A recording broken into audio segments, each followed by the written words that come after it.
madungog, marinig man lang ninyo yung ano ko sa what's in my heart.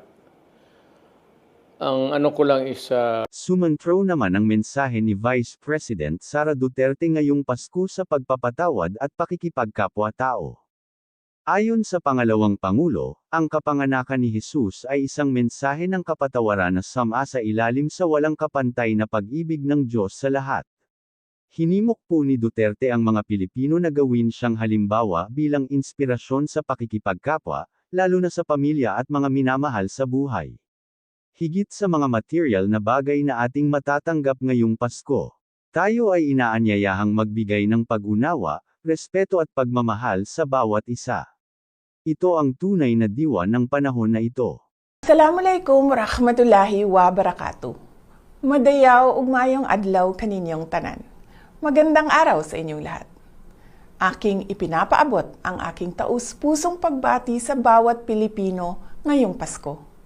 Sa ating pagsariwa sa diwa ng Pasko, tayong lahat ay tinatawag upang maging mapagpatawad, bukas palad, at mapagmahal sa ating kapwa.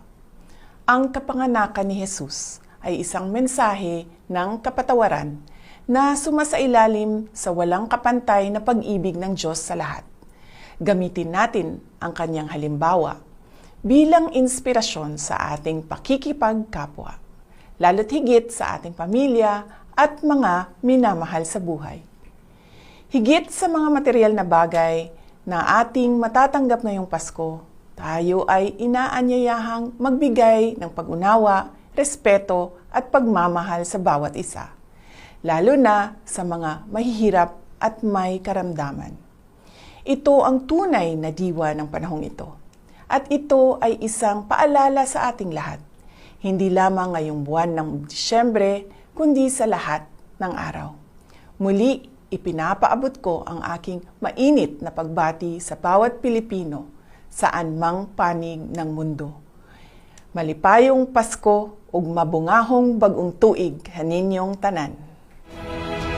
Na sana maawa ang Diyos at yung ekonomiya natin ay hindi bababa, medyo umaakyat, for us to have the opportunity for lahat na